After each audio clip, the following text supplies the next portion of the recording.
नमस्कार. या उन्हाळ्याच्या दिवसांमध्ये ह्या शिल्लक राहिलेल्या भाताचा मी एक मस्त असा उपयोग केलेला आहे. तो कसा केलेला आहे ते तुम्हाला मी दाखवते. तर हा माझ्याकडे शिल्लक राहिलेला भात होता. तर मी तो एका मिक्सरच्या जारमध्ये काढून घेतलेला आहे. साधारणतः एक मोठा बाऊल भरून हा भात आहे. कोलम तांदूळ आहे, जुना तांदूळ आहे. तर याच्यामध्ये मी थोडंसं मीठ घातलेलं आहे. मिठाचं प्रमाण थोडं कमीच ठेवायचं आणि जेवढा भात असेल त्याच्या निम्मे पाणी घालायचं याच्यामध्ये आणि हे मिक्सरला मस्त असं एकदम बारीक असं फिरवून घ्यायचं. आपण शक्यतो शिल्लक राहिलेल्या भाताचा फोडणीचा भात वगैरे करतो, पण असा पण एक त्याचा चांगला उपयोग होऊ शकतो. तर याच्यामध्ये मी एक अर्धा चमचा हा पापड खार घातलेला आहे. नाही घातला तरी चालेल, पण घातला तर थोडा रिझल्ट खूप चांगला मिळतो. आणि नंतर हे सगळं बॅटर मी एका बाऊलमध्ये काढून घेतलेलं आहे आणि मस्त असं अगदी एकदम छान असं हे आपलं बॅटर इथं तयार झालेलं आहे. कुठेही भाताचं शीत राहता कामा नये, एकदम स्मूथ पेस्ट झालेली आहे. आता ह्याच्यामध्ये मी अर्धा चमचा ही माझ्याकडे कलोंजी होती ती घातलेली आहे. तुम्ही इथं तुमच्या आवडीनुसार जिरं किंवा पांढरे तीळ घालू शकता किंवा प्लेन पण ठेवू शकता. सगळं छान अगदी मस्त असं एकत्र करून घेतलं आणि याचे मी हे असे पळी पापड घातलेले आहेत. थोडे जाडसरच घालायचे. बघा बॅटर थोडं हलकं जाडसर असल्यामुळे हे पापड पण आपल्याला मस्त असे जाडसर घालता येतात, कारण सुकल्यानंतर हे एकदम पातळ होतात. म्हणून थोडे हलके जाडसर ठेवायचे, म्हणजे नंतर तळल्यानंतर पापड आपला खूप छान फुलतो.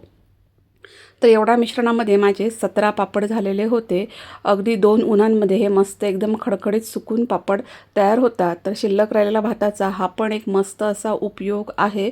खूप छान पापड तयार होतात.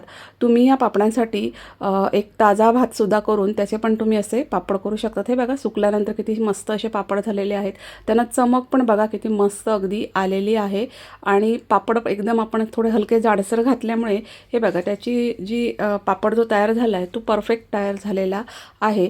आता तळून घेऊया. तर तळण्यासाठी तेल मात्र कडकडीत गरम करून घ्यायचं. हलकं गरम असेल तर पापड चांगले फुलणार नाहीत.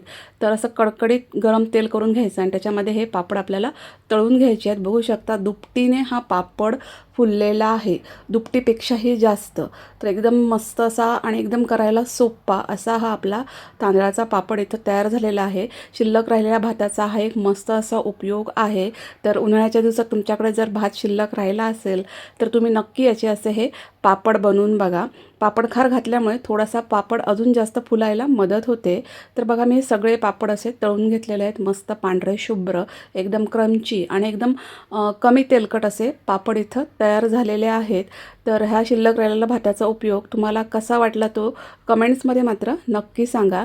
आणि तुमच्याकडे जर भात शिल्लक राहिला असेल तर त्याचे नक्की असे पापड बनवा. बघू शकता तुम्ही किती मस्त असा पापड झालेला आहे, केवढा फुललेला आहे ते पण तुम्ही बघू शकता. चवीला फार अप्रतिम लागतात. मस्त एकदम एकदम कुरकुरीत असा मस्त क्रंची असा हा आपला पापड तयार झालेला आहे. तेलकटपणा पण अगदी कमी होतो या पापडामध्ये. बघू शकता एकदम खुसखुशीत मस्त असा इथं पापड तयार झालेला आहे. तर नक्की ट्राय करा ही रेसिपी म्हणण्यापेक्षा शिल्लक राहिलेल्या भाताचा हा उपयोग आहे. तर छान असे आपल्या इथे पापड तयार झालेले आहेत. तर व्हिडिओ कसा वाटला ते कमेंट्समध्ये नक्की सांगा. चॅनलला सबस्क्राईब करा. थँक्यू.